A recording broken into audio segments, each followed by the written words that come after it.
श्रावण महीने की 10वीं तिथि को शमी के पत्ते को चाहे 21 हो, 11 हो, 51 हो, उसको शहद में डुबोकर शंकर भगवान के शिवलिंग पर उसको श्रृंगार करो। केवल चढ़ाना नहीं है, जब शहद में डूब जाएगा तो वो चिपक जाएगा। शिव का श्रृंगार करो। क्या होगा इससे?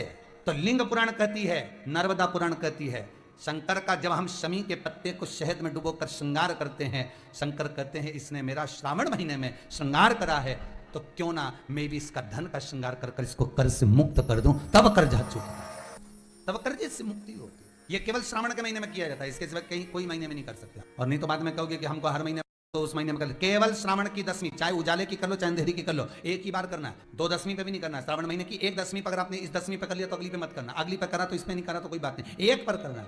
कितना भी कर जाओ, कितना भी लोन चढ़ा हुआ है, भगवान अब उसके भरोसे पर छोड़ दो कि हमने कुबेर भंडारी के भरोसे पर छोड़ दिया, हमने कुबेरेश्वर महादेव के भरोसे पर छोड़ दिया, हमने तो शिव को दे दिया। पर विश्वास रखकर, एक शमी का पौधा ऐसा होता है जो योनियों में, वृक्ष की योनि में अंतिम योनि पर लाकर रुक जाता है। कौन सा? शनि। इसलिए पंचदशमी पंच शनि पूजन की महत्वता होती है। क्यों कहा जाता है कि अगर कोई आपको ज्यादा परेशान कर रहा है, बहुत टेंशन दे रहा है, बहुत ज्यादा अगर वो इतना हताश हो गए कि आपने सोच लिया अब तो मर जाऊं तो अच्छा है, इसका नाम लिख जाऊं, ये सब चीज करने से अच्छा है 5 दशमी, दशमी जानते हो, 5 दशमी, कोई सी भी 5 दशमी आप चुन लीजिए, परंतु वो दशमी अमावस्या के पहले वाली नहीं होना चाहिए, वो पूर्णिमा के पहले वाली दशमी। 5 कोई सी भी दशमी पर शमी के वृक्ष के नीचे जाइए, घी का दीपक लगाइए, शुद्ध जल तांबे के पात्र में लेकर जाकर अर्पित करिए। पहले दीप जलाना, उसके बाद शमी के पौधे में जल डालना, और पौधे उस वृक्ष के नीचे बैठकर जल चढ़ाकर वहीं पर एक चावल का दाना समर्पित कर कर बाबा से प्रार्थना करना कि बाबा मुझे बहुत कष्ट है, ये मेरा एक तकलीफ मुझे दे रहा है, बस आप मेरी तकलीफ को दूर करना। शिव की ऐसी कृपा होगी। 5 शमी पूजन, जब विजय दशमी के भाव से दशमी आपके यहाँ पर भी पूजन होती है, विजयदशमी पे हमारे यहाँ शमी के पत्र की बड़ी पूजन का महत्व है। 5 दशमी 5 शमी पूजन कर ली जाती है, तो जो भी आपका द्रोही होता है वो आपसे दूर हो जाता है या आपसे स्नेह कर कर आपके करीब आ जाता है। ये शमी पूजन वृक्ष योनि के अंतिम योनि का पूजन।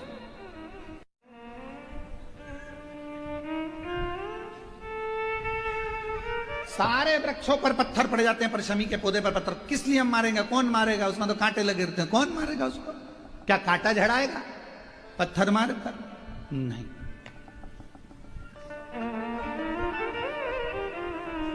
हम तो यहां तक कहेंगे कि शमी की आराधना साधना आपके द्रोहियों को, दुश्मनों को भी दूर कर देती। शमी। और मेरी जीजियों, मेरे जीजाओं, मेरी बेटियों, बेटाओं, मेरी माताओं, मेरे बुजुर्ग माता पिता स्मरण करें, जब जब यदि आपका हृदय दुखे, मन दुखे, तो एक शमी की पत्ती को शंकर के शिवलिंग पर जरूर चढ़ाएं, सारे दुख अपने आप समाप्त होना। शमी का जो जैसी भावना लाया वो वैसा ही फल पाया, नहीं खाली उसे लौटाया वो मन ही मन हर्षाया, और कर दिया माया काशी वाले ने, लुटा दिया भंडार काशी वाले ने, लुटा दिया भंडार काशी वाले ने, कर दिया माला काशी वाले। जो जैसी भावना लेकर आता है, जिस भाव से आता है, बाबा उसके मन के भाव को समझ लेते हैं। गलत मार्ग पर चलता है शंभेश्वर महादेव शंकर जी का एक नाम है, शंभेश्वर महादेव। तो जब कोई व्यक्ति चिड़चिड़ करता है, क्रोध करता है, गुस्सा करता है, तो महाराज शंकर भगवान का शंभेश्वर महादेव का नाम लेकर 31 बेलपत्र, जिस व्यक्ति को क्रोध आता है उस व्यक्ति का स्मरण कर कर आखा चावल मतलब सेगे चावल के साथ एक एक बेलपत्र 31 बेलपत्र कर कर शिव जी के शिवलिंग पर समर्पित करी जाती है, मात्र 10वीं की तिथि के लिए, केवल 10वीं, चाहे उजाला की हो चाहे अंधेरे की। कौन से महादेव का नाम लेना है? शंभेश्वर महादेव, शिव जी का एक और चीज है महाराज, छोटे छोटे बच्चे रहते हैं, कुछ कुछ बच्चों को माता जबरदस्ती के भोजन कराती है, खिलाती है, ठोकती, मारती, खिलाती है। कुछ कुछ बच्चे ऐसे रहते हैं वो कुछ खा ही नहीं पाते, मुख में दो और वॉमिटिंग कर देते हैं, उल्टी कर देते हैं। ऐसे बच्चों के लिए या जिस व्यक्ति को भोजन पचता नहीं हो और उदर में एसिडिटी रहती हो और जलन टाइप की होती हो, उसके लिए भी शंभेश्वर महादेव का स्मरण है। सुंदर व्याख्यान वर्णन किया है। शंभेश्वर महादेव के ठीक सामने अर्थात भगवान शंकर के किसी भी शिवलिंग के सामने एक तांबे के लोटे में जल रख लीजिए, तो जल के अंदर 3 बेलपत्र डाल दीजिए, एक पीपल का पत्ता डाल दीजिए। महाराज शमी के 11 पत्ते कलश को छुआकर शंकर भगवान के शिवलिंग पर शंभेश्वर महादेव के नाम से चढ़ा दीजिए। उस जल को उठाकर ले आइए, एक रात्रि तक घर के अंदर रखना है। उस जल को शंभेश्वर महादेव का नाम लेकर, जिस व्यक्ति को एसिडिटी होती हो या उदर खराब रहता हो या भोजन नहीं पचता हो या पेट से जुड़ी हुई प्रॉब्लम हो या बच्चों को भोजन कराते हैं और वो वोमिटिंग कर देते हो, ऐसे बच्चे को या भोजन नहीं भा रहा हो ऐसे व्यक्ति को उस जल को सवेरे दोपहर शाम 3 बार शंभेश्वर महादेव का नाम लेकर आचमन कराना प्रारंभ कर दो, पिलाना चालू कर दीजिए।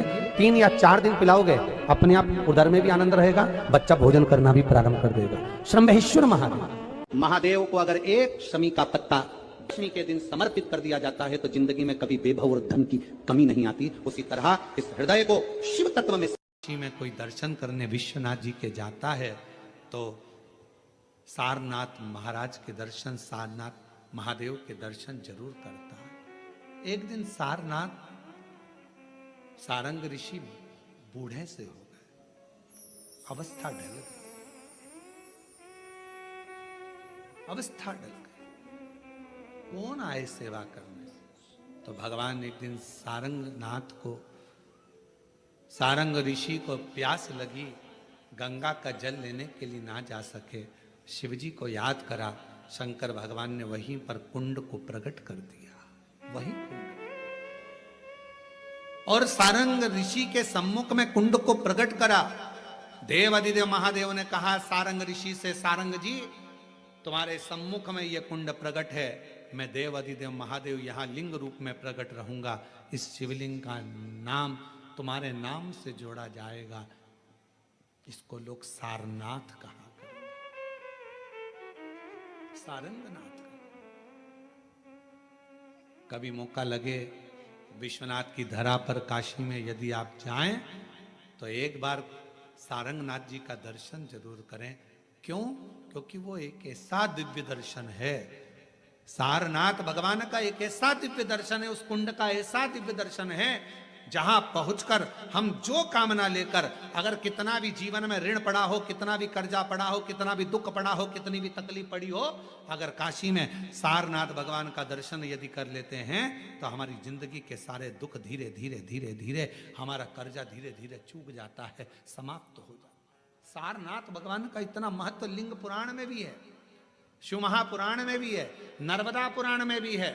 सारनाथ भगवान का वर्णन स्कंद पुराण के काशी खंड में भी है, चारों पुराणों में इसका वर्णन मिलता है।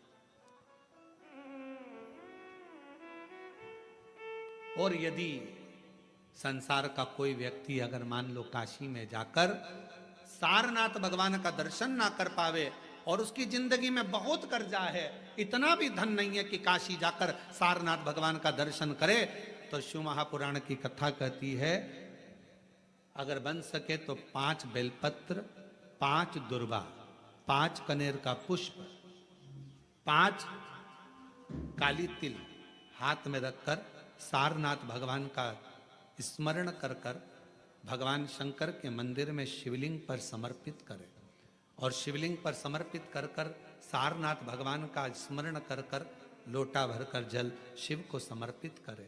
उसी का थोड़ा सा जल झेल कर लेकर आकर अपने घर व्यापार के ऊपर छिड़कना प्रारंभ करे। धीरे धीरे 3 महीना भी नहीं लगेगा, व्यापार वृद्धि करेगा, कर्जा चूकना प्रारंभ हो जाएगा।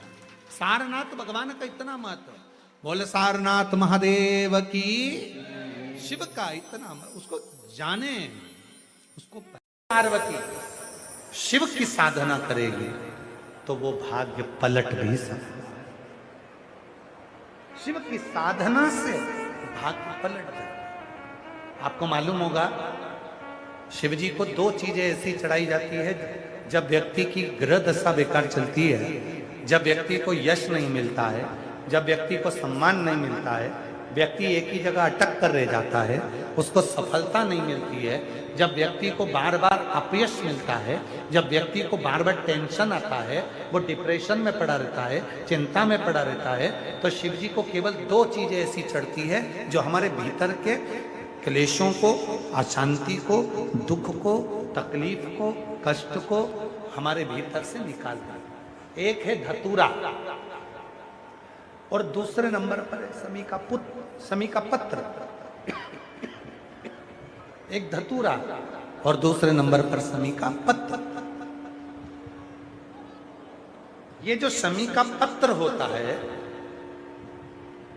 समी का जो पत्ता होता है, इस पत्र में इतनी प्रबलता होती है समी के अंदर कि जैसे कहते हैं समी की जो लकड़ी होती है अगर वो आगी में डाली जाती है तो वो समी की लकड़ी आगी में लंबे समय तक चलती है, उसकी आग बुझती नहीं है। सारी लकड़ियों की आग जल्दी बुझ जाती है पर समी की लकड़ी की आग लंबे समय तक चलती है। उसी तरह एक समी का पत्र जब हमारे भीतर बहुत क्लेश होता है, अशांति होती है, टेंशन होता है, डिप्रेशन होता है, जब मन में अशांति होती है, चिंता होती है, व्याधियाँ आती हैं, तो एक शमी का पत्र जब हम भगवान देवाधिदेव महादेव को समर्पित करना चालू कर देते हैं तो हमारे भीतर की जो भी तकलीफें हैं, कष्ट हैं, बीमारियां हैं, रोग है, ये सब धीरे धीरे कटना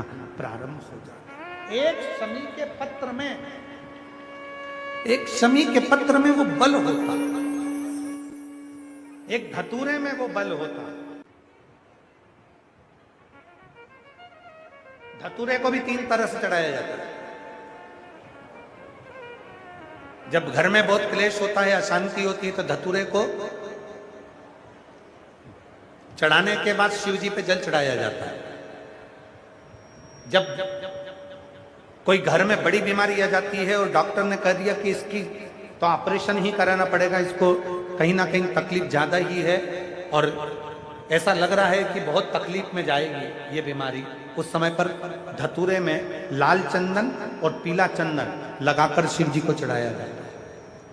और तीसरे नंबर पर जब घर के लोग सब अलग अलग दिशा में जाने लगे, ना ये हमारी सुने ना वो हमारी सुने, सब अलग अलग दिशा में भाग रहे हैं, तब धतूरे के साथ 5 काली तिल को डालकर धतूरे पर शिव को समर्पित करना प्रारंभ किया जाता है तो सब ठीक होना प्रारंभ। 3 क्रम धतूरे, 3 क्रम धतूरे। शिव जी की 5 बेटियों में एक बेटी श्यामली बारी, नाम बोलो आप लोग, श्यामली बारी। एक ऐसा नाम है ये, महाराज मान लो कर्जा बढ़ गया है, 5 लाख, 7 लाख, 3 लाख, 4 लाख, 2 लाख, कोई भी थोड़ा सा भी कर्जा अगर मस्तक पर है, माथे पर है, तो शिव जी की श्यामली बारी नाम की जो कन्या है, बेटी है,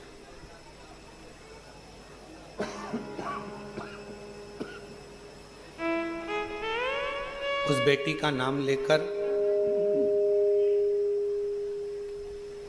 लाल चंदन बीच वाली पत्ती पर लगाकर, लाल कलर का चंदन बीज वाली पत्ती पर लगाकर भगवान शंकर के ऊपर जहां भी तुम बैठे हो डंडी का मुख अपनी ओर करते हुए शिवलिंग पर समर्पित करो। उसी बेलपत्र को वापस उठा लें, एक रात्रि तक अपने घर पर रखें, दूसरे दिन प्रातः में पुनः उस बेलपत्र का विसर्जन करें।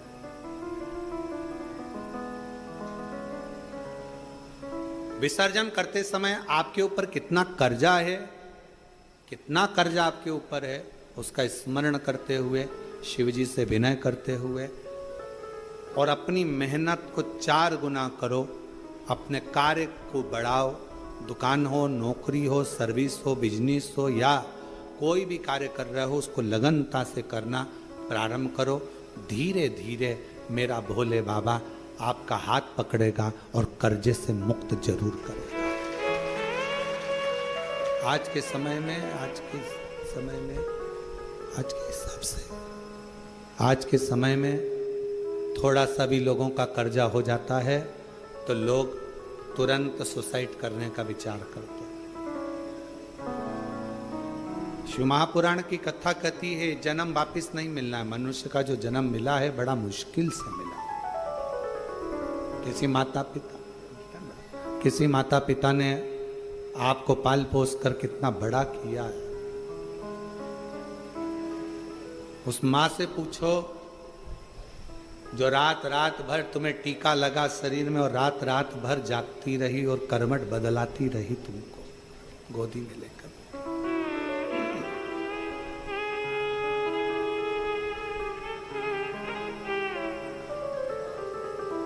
एकदम कैसे विचार कर ले। अपने प्राणों को इतना सरल मत समझो, इतना सस्ता मत समझो। कर्जा तुमने लिया है ना तो चुकाओगे भी तुम।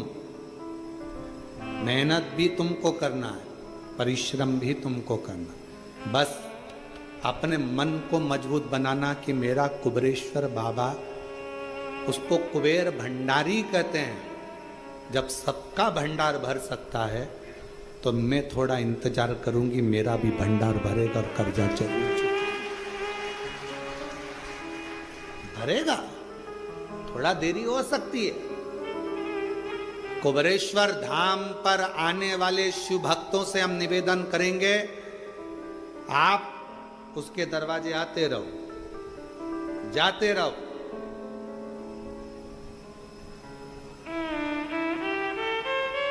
कभी तो सुनेगा मेरी भी पुकार को, कभी तो सुनेगा मेरी भी पुकार को, कभी तो भरेगा मेरे भी भंडार को, कभी तो भरेगा मेरे भंडार को।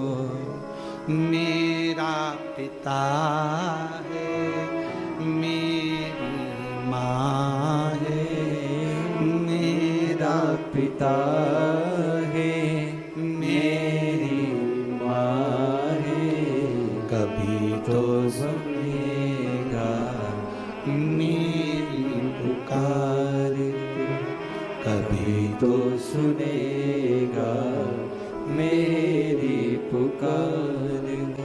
वो सुनता, थोड़ा देरी हो सकती, थोड़ा समय लग सकता। तुमरुका जी का नाम, शिव का स्मरण भगवत भजन का एक लक्ष्य तत्व है। महाराज तुमरुका जी का नाम कोई सहज नहीं। शंकर के सबसे बड़े उपासक अगर कोई गिने जाते हैं तो श्री तुमरुका जी गिने जाते हैं। शिव के लिहाज बहुत ज्यादा बीमारी है, हम तो यहां तक कहते हैं अगर बहुत ज्यादा बीमारी है, बहुत रोगी है, एक हाथ में दूध लो, एक हाथ में जल लो, 5 बेलपत्र दोनों में डाल लो और उस व्यक्ति का नाम लेकर, भले उसको ऑक्सीजन लग रही है, उसका नाम लेकर गोत्र बोलकर तुमरुका जी का नाम लेकर श्री शिवाय नमस्तुभ्यम बोलकर शंकर पर चढ़ा दीजिए। सुबह दोपहर शाम प्रदोष काल में 3 बार दिन भर में चढ़ाओ। 3 दिन के अंदर उसको अंतर आना चाहिए। सहजता नहीं है महाराज। और ध्यान रखिए, अगर कोई अदालत में केस चल रहा है, बहुत बड़ी समस्या में आप पड़ गए, बहुत बड़ा टेंशन बिल्कुल आकर खड़ा हो गया है, तो चंदन, एक लाल चंदन बाजार में मिलता है, पूजन वालों के यहाँ पूछना, लाल चंदन आता है।